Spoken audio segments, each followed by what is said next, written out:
Welcome to the Clear Admit MBA Admissions Podcast. I'm Graham Richmond, and this is your wiretaps for Monday, April 28th, 2025.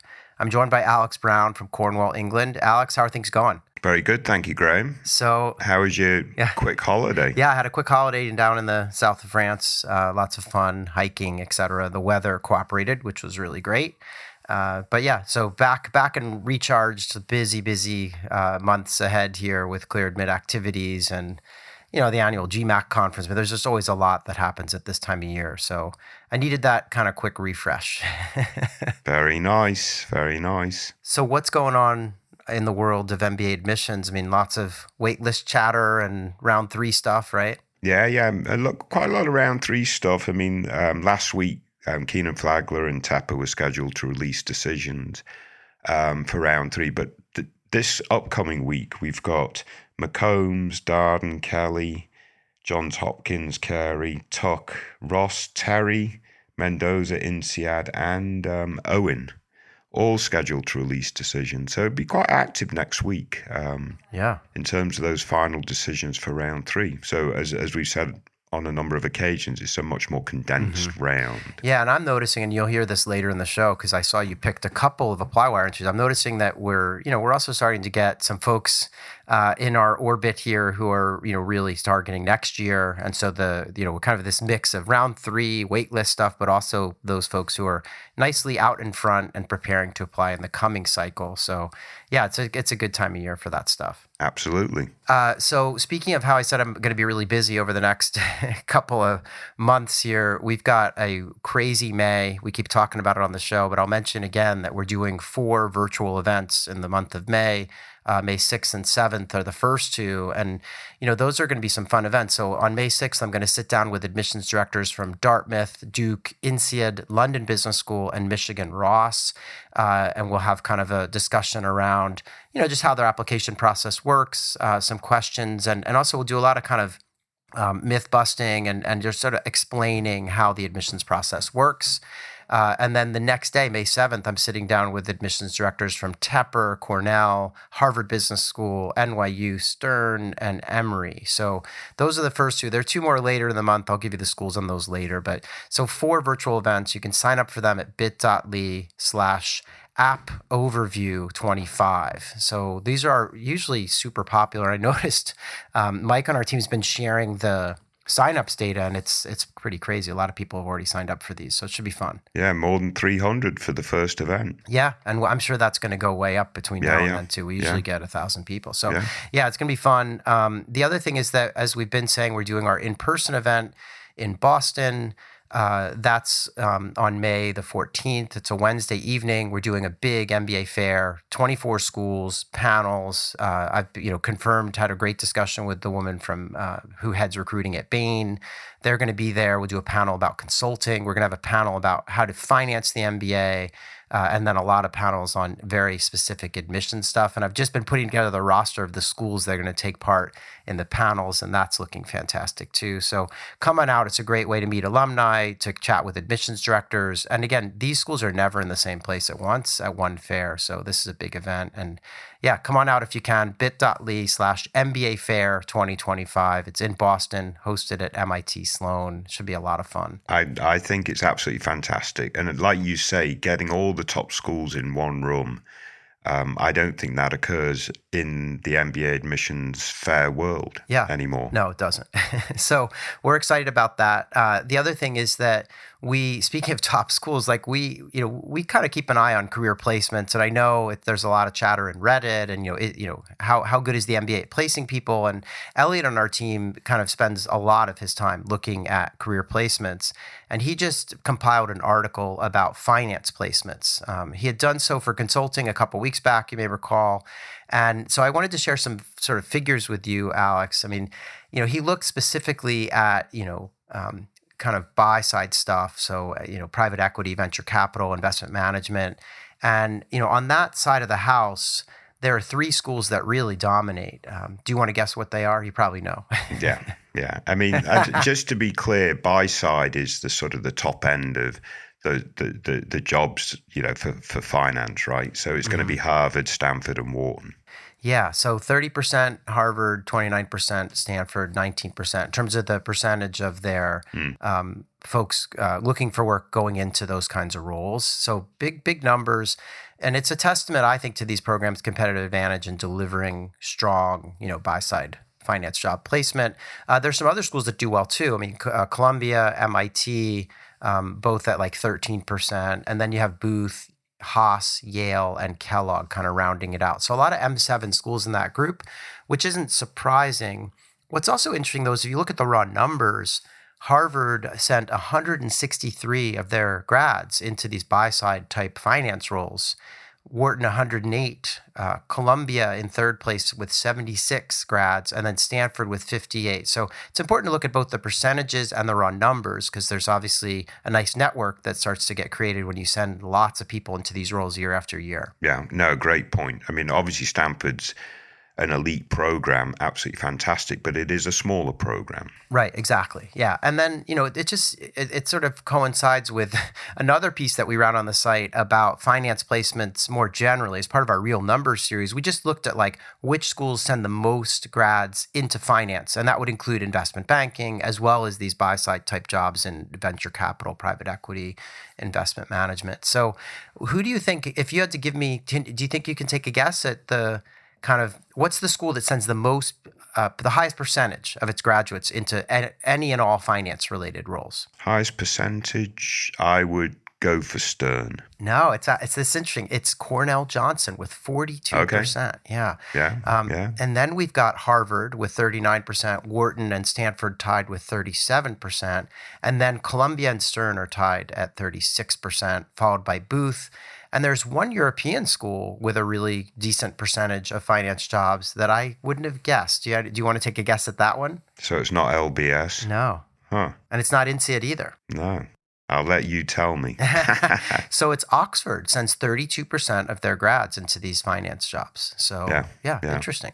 Very good. Yeah. So lots of finance. If you're into finance, go read these articles on the site because they're really useful in terms of breaking things down. And, and again, I think it just goes to show that you can't just look at a ranking and you can't even just look at, this school sends a lot of people into finance. You need to think about like, what is the job you want? Do you want to be a banker, an investment banker? Well, then, Johnson, Stern, Booth, Columbia. I mean, there's certain schools that are really good. If you want to work in private equity, it might be a different set of schools, right? So you really have to get more granular to understand the right fit for you. Yeah, no, absolutely. Other stuff we've been doing, Alex, is we ran a couple of admissions tips. One, I guess both would be for people maybe targeting next year. The first is about pre-MBA coursework that you could do, I guess either to get ready to start business school in the fall or in most instances to sort of bolster your transcripts and your application materials to show that you're, really a great candidate and competent at all things kind of quantitative. So that's an article we put up. And I think you had helped with that, or originally were really pushing for us to kind of do that summary. Yeah, no doubt. And it's really, really important, especially for those with more of a liberal arts sort of background. Yeah. Or like you say, if they need to do a little bit of transcript repair. And so forth. So it's great to have a strong test score, but academics is slightly different, right? It shows commitment over a period of time, et cetera, et cetera. So, yeah. And it just gets you in that sort of mindset of getting ready to excel in that first quarter. Yeah, I remember being really bitter when I applied to business school and I had my art history degree, liberal arts background, and I had to go and take accounting and statistics at night while I was working just to kind of bolster that part of my, candidacy. And I remember being like, oh, this is such a pain. I'm juggling work. I'm writing my applications, taking these classes. But boy, was I glad when I arrived at Wharton for kind of boot camp and to get ready for the program, because if I hadn't had those courses and that sort of, for me, I can't even call it a refresh. It was kind of just the first time getting exposure to accounting. And, by the time I hit Wharton, I was really ready as a result of that stuff. So I can't recommend these courses enough. It's really useful. It not only helps your chances of getting in, but it helps you be ready. Yes, Absolutely. So before we talk about this week's candidates, Alex, there's just one more thing, and that is that we continue to profile alumni of these top MBA programs working at interesting companies. And so I just wanted to give you a couple of those. We talked with Nick, who's a Berkeley Haas grad. He graduated recently in 24, and he is an associate at Morgan Stanley. He went to undergrad at Berkeley, studied econ, and had been working as a consultant before business school at Ernst & Young, kind of management consulting stuff. But then he's pivoted into this associate role at Morgan Stanley, and he's doing tech investment banking.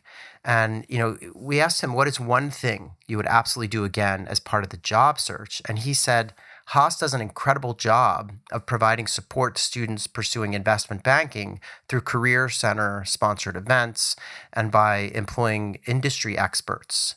Scheduling weekly meetings with the industry experts was critical to my recruiting process and helped immensely in refining my technical skills, sharpening my interview strategy, and navigating the nuances of different banks and teams. The career experts' deep industry knowledge and connections provided invaluable insight into what top firms look for in candidates. And the coaching they gave me developed a polished, confident approach that I could use in networking and interviews. And this goes on and on. I mean, Nick elaborates, and he talks a lot about how the network in the Valley of Haas alums working in banking, but specifically in like tech investment banking, is really great.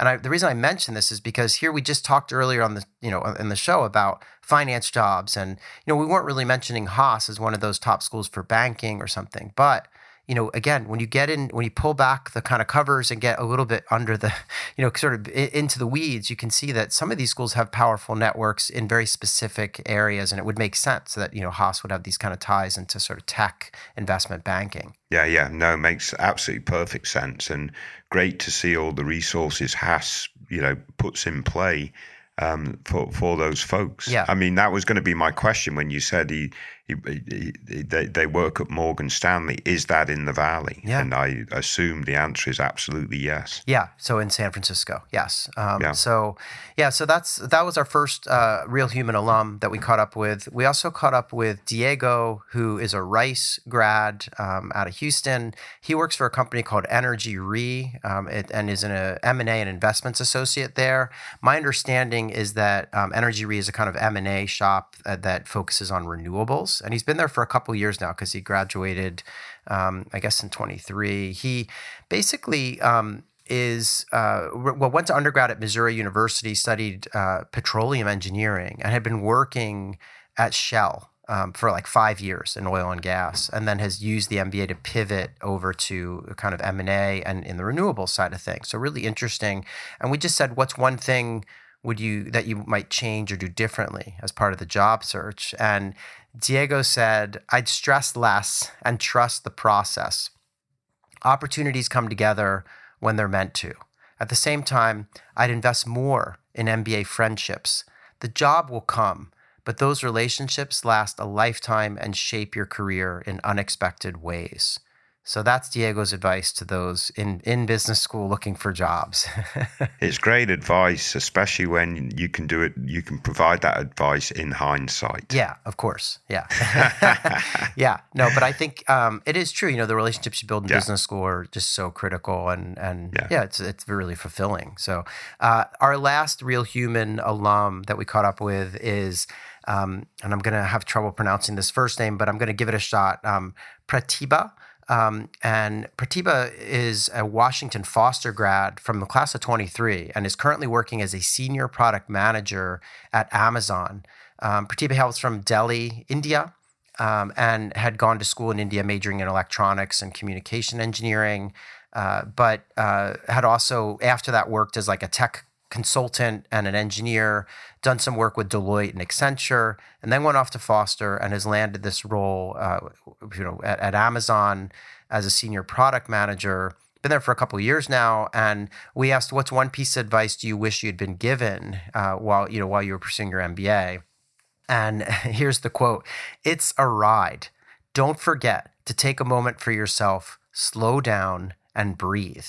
The MBA journey can be intense, and it's easy to get caught up in everything. But taking the time to recharge is just as important as the work you're doing. So that was the advice there. I think also good advice.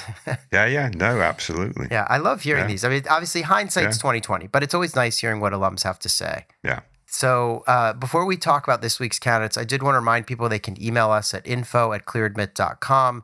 Use the subject line wiretaps. We will write you back. And obviously, if you can, please tell a friend, family member, anyone you know at work who might enjoy this podcast. We could definitely use reviews, ratings. So please remember to do so. Alex, anything else on your mind this week before we get into the candidates? Let's kick on. All right. So this is Wiretaps candidate number 1. Our first candidate this week has 7 schools on the target list, and this is from an ApplyWire entry. And this person's thinking about applying to Columbia, Harvard, Kellogg, NYU, Stanford, Chicago, and Wharton. They want to start in the fall of 26, and they have been working as an investment banking and corporate development, been working in investment banking and corporate development in both the real estate and energy sectors. They would like to get into either banking, stay in banking, or work in private equity after business school. And they have a bunch of companies on the list. It's a pretty long list, but it's got a lot of the usual suspects from Bank of America, JP Morgan, Goldman, and then some of those, Carlyle, Blackstone, TPG, KKR type shops as well. They have a 675 on the GMAT. They had a 3.8 undergraduate GPA. 6 years of experience thus far. This is a Peruvian who is living and working in Chile and wants to land in the US after business school. And this is a female candidate. She says, I'm an experienced woman working primarily in Latin American markets, but looking for US market exposure. And wants to sort of pivot into maybe investments in private equity in the US in the longer run. So, Alex, you had some back and forth with this candidate. Any thoughts on, the level of competitiveness? And there was also a question that this person asked, I believe, about, was it a gap in employment, right? So take us through. Yeah. I mean, quite honestly, I think this is a really good profile overall. 6 years of work experience. It looks like a really strong GPA. 675 on the GMAT, which I assume translates into about a 710, 720 GMAT score on the traditional scale. And they do some work, do some activities outside of work, with supporting Peruvian women artisans. They're focused on poverty alleviation and those sorts of areas. So a lot will rest on the actual quality, I think, of their work experience, the impact, the growth, etc. And that needs to be backed up then by really strong recommendations and so forth. But assuming all that's in place, I would imagine if they are able to target the first round, they're going to be a strong candidate. Yeah. I mean, they are quite top heavy in their target schools, but that might be the right approach for a candidate like this. They do have a gap in employment of 5 months, I think it was, which combined transitioning from one country to another, taking a bit of additional time out, I think, for their family and so forth. And I think because they have 6 years of experience, and presuming this gap wasn't, the last couple of months, I think they can be quite frank and just explain it in the optional essay, and it should be. I imagine the adcom will be very sort of fine with it. Yeah. But yeah, they will need to explain it. You can't just avoid, a gap. It will be noted in your work history and so on and so forth. So yeah, explain the gap. I did have one additional comment whether it was worth them considering retaking the GMAT if they thought they could push it up, 10 or 20 additional points. It's already a very decent score, especially from South America, which doesn't have that same sort of test-taking culture. But nevertheless, if there is any scope for improvement, nudging up the GMAT score a little bit might be worthwhile, especially because they're really targeting the best of the best. Yeah, I mean, sometimes that can also influence scholarship dollars. Yes, Although I did just take a peek. 675 is really like a 720, 730. So they're very close to the averages at these top schools. Yeah. But you're right. I mean, if they could boost it even further, they would put themselves in play for, well, obviously greater odds of acceptance, but also maybe more scholarship dollars. So I like this candidacy, though. I think it's, I mean, there are a lot of things. I mean, a Peruvian working in Chile, that's not something you see every day, at least not in the MBA application process. And then I'm not as worried about the gaps as you say, as long as they explain that gap, or if it's gaps, it's hard to tell from the language here. But I think, at minimum, just owning the time that you're, weren't working. I mean, they have 6 years worth of experience that they can fall back on. So the fact that there's a handful of months where they weren't working, I'm not so worried about. But yeah, this is an interesting candidate. And the only thing I said to you before we kind of came on air is, I wondered, you mentioned they have a kind of top-heavy list, sort of they're applying to the M7, right? And they added Stern to that group. And I think I would argue that they might want to look at Cornell as well for reasons that we discussed earlier on the show in terms of the percentage of candidates going into finance, that program's strength in investment banking. So they may want to think about throwing them on the list as well. It would balance things a bit. And anyway, that's my take on that. And who would you swap out? Well, it's tricky, right? But I think, when you look at this list of schools that they have, Columbia, Harvard, Stanford, Wharton, these are all programs that send a lot of folks into finance, NYU as well, Booth. The one that does stand out is Kellogg.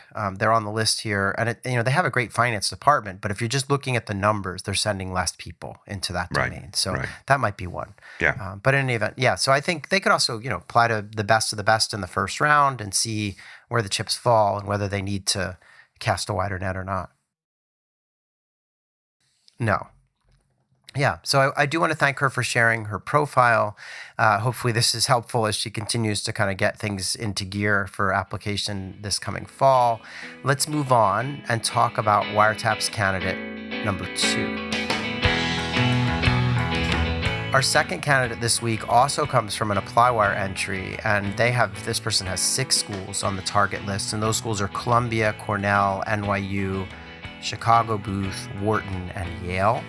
This person is also, looking to apply to start in the fall of 26.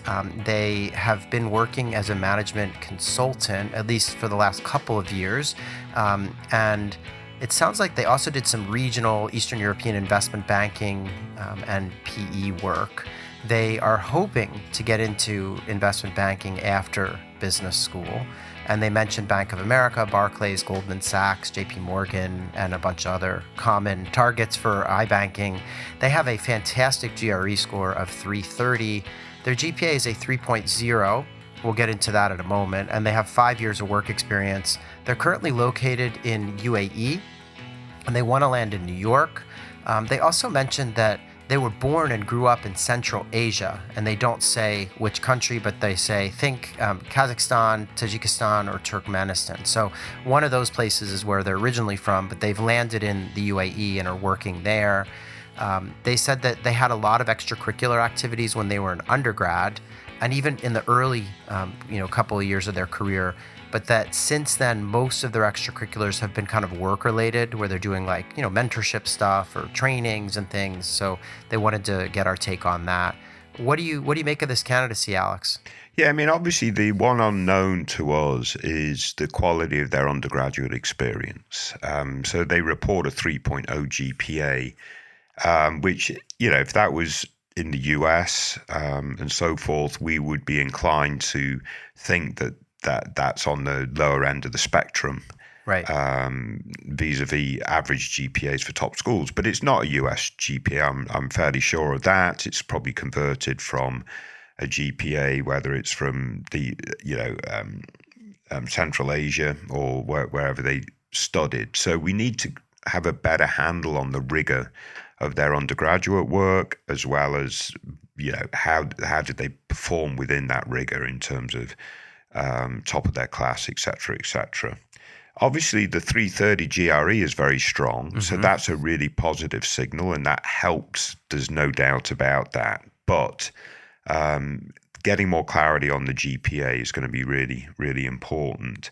5 years work experience hits the marker. So again, the quality of that experience is going to really be the measure, growth impact, supported again by strong recommendations. So they need to make sure that they can illustrate all that effectively through their essays, through their recommendations, and then hopefully through their interviewing and so forth.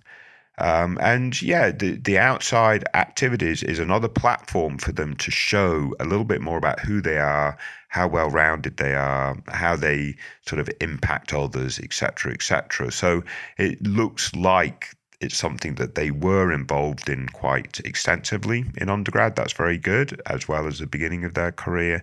Now a lot of that's sort of gone inward into the work experience, sort of getting more involved in mentorship and so forth. And I think that's fine, and they can highlight that, no doubt. But maybe we need to know a little bit more about what they're passionate about outside of work, right? Yeah. Maybe there's something there that can really help just round everything out, because again, there's potential here, and obviously a 330 GRE is an outstanding score. So, so I would imagine a lot of this other stuff is in place, hopefully they can put together a really strong candidacy. Yeah, and I think, this is interesting because given we don't have complete data, as you point out, right? But when you say, wow, high test score, low GPA, but probably went to school in Central Asia somewhere, and so I have this association with a lot of those universities as being quite challenging and rigorous, and there being no grade inflation. So I think obviously it'd be great to know more there. Maybe they've converted to a 3.0. I have no idea. So they might want to provide some context as they apply. Yeah. They might write that classic kind of little optional note about, my GPA 3.0 actually was I was in the top 10% of my class. And I think my, results on the test should indicate where I am academically, something to that effect. But yeah, I also do agree with you though, that this person, while interesting being from Central Asia, working in UAE, could be even more interesting if we learn that they have some not wacky, but just like out of the box outside activities or interests or things that they do for fun or in an organized way or not. Are they a runner, or do they, I don't know, I can't think of anything. Do they like French film? Do they make sushi? Do they like cooking? Like whatever it might be, just something to, as you say, lend some color to their candidacy. But potentially this is a great candidate. It's just hard to know without all the facts in place. Yeah, absolutely. Yeah. Maybe they could be a guitarist in a rock band, Graham. Yeah, yeah, or a horse rider. Yes, exactly. All right. So in any event, I do want to thank them for sharing their profile, but I think hopefully we've underlined this issue around the GPA that at least they'll now know that they need to explain that or kind of add more information there. But in any event, let's move on and talk about Wiretap's candidate number 3. So our final candidate this week comes from a Decision Wire entry, and we've been, profiling a lot of these over the last few weeks. But Alex, this person's undecided, and it's a really interesting dilemma, right? They applied to Tepper, Cornell, Dartmouth, Duke, Michigan, MIT, and NYU. Okay, and they got into Tepper with a scholarship. They did not disclose how much that scholarship was. They were rejected at Michigan. And then all the other schools, MIT, Tuck, NYU, Duke, and Cornell, have put them on the wait list. In almost all instances, that's after interview. In the case of Cornell, they didn't have an interview. They were waitlisted right away. So they're on all these wait lists. They have an acceptance at Tepper, and they're wondering what to do. In fact, this person says, I am an Indian female software engineer with 3 years of experience, and I'm evaluating if I should go for Tepper this year or try for higher rank school next year, since I've had multiple wait lists and view that as a positive sign. And just to give you a little more background, this person has a 685 on the GMAT, which if you're keeping score at home is like a 740, 730 at worst. And they want to work in consulting or maybe tech after business school. So that's kind of the kind of career plan. And I wondered what you thought of this. It's an interesting question. Do you take the bird in hand with Tepper? Do you play the wait lists, or do you just throw in the towel and regroup and apply next year to all these schools again? Yeah, obviously still got to hear from the waitlist this season. Right. And there will be some time constraint on that, right? She's an international student. So I presume at some point in the reasonably near future, she'd need to have all that sorted out. So if she gets off the waitlist of one of these top schools, then I think that answers her question, and she should attend. That said, I think Tepper is still a very good option. And there's some risk in coming back as a reapplicant, right? I mean, for some reason, she might not actually improve her set of options, right? But you would imagine that she could, in as much as she's got 3 years of work experience. So an additional year for next season should elevate her profile, hopefully, a bit more interesting experience, a bit more responsibility, more leadership, et cetera, and you can make the same argument for whatever she does outside of work and so forth. So probably, because she's earlier in her career, has more scope for that improvement. But by waiting that additional year, she is delaying starting the MBA and graduating and moving into presumably a higher level role, delaying all that by a year. And that has some costs and consequences to it. So she'd need to factor that in too. So yeah, I don't think it's straightforward. The other thing that I would probably want to know is, did she apply round 1 this season or round 2? Because potentially you could argue, well, if she was put on a load of wait lists having applied in round 1, it's going to be a little bit more challenging this season. She'll come back in round 1. But if she applied only in round 2 this season, maybe by focusing on round 1 as a reapplicant, she might get ahead of the game a little bit more and get some more straight admit options. So there's a few things to factor. I mean, but I don't want to dismiss the fact that I think she's got a pretty good option already. But there's no doubt, if you get an M7 admit versus a Tepper admit, the opportunities are going to be increased. It doesn't mean say you will necessarily have a better career, but your opportunities and access will certainly increase. Mm-hmm. The downside is you're delaying everything a year. Right, exactly, yeah. And there's risk, right? You might not get admitted next year anywhere. Yeah, and I think obviously Tepper's a great school, and if she goes in knowing that she wants to work in consulting and goes full out, I mean, she has Carney, a bunch of firms on her list, Bain, BCG, McKinsey, et cetera. So, you can make it happen for sure. I mean, these schools are all sending lots of people into consulting, and actually Tepper does a good job sending people into tech, which is another area that she's interested in. But yeah, you're right. I mean, I think the thing for me that struck me is, if she's on the wait list at Tuck, Sloan, Duke, all these schools, that she just needs to be playing the wait list. I mean, I feel like to some extent reading her comments, it was sort of like, well, I'm on the wait list of these schools, so I'm either going to go to Tepper or I'll have to reapply. And I'm like, I think you might get in to one of those schools off the wait list. Yeah. So my view would be figure out what you need to do, what you're allowed to do with each of these schools, and come up with your wait list strategy and get active on it.